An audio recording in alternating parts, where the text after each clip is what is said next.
məşğul edirəm. Deməli, inşallah mən ayrılardan falan gedirəm. Ona görə biraz gec olmur, yəni biraz gec olur, amma yenə də başlayırdım, məşğul edirəm.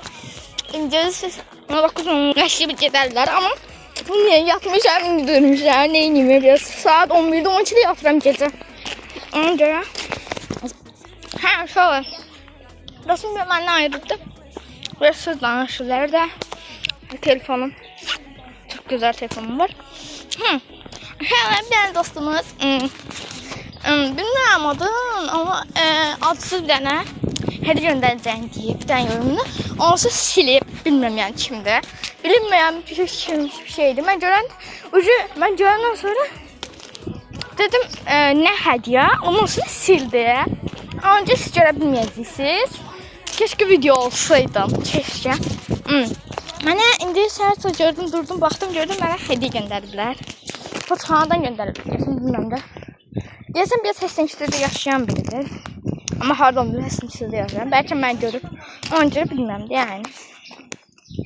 Bir mənə qolbaq verir, bir dənə hədiyyə. Bir dənə də üzük göndərib. Bir də başka taxılan şeylər var ya, qulaqlıq kimi şeylər var ya. Böyle geçişli dovşanım. Ondan gönderdim mən üçün. Size o bir de gönderib. Çok sağ olsun. Minnətdar diləyirəm. Çok minnətdaram. Çok sağ olsun. Yani. İnşallah güllər baxın. En sevdiğim qızıl güllər bunlardır. Göndərməsəniz sizə göndərdilər. Sanırsa göndərməyin. Mən Həsinikidə yaşayıram.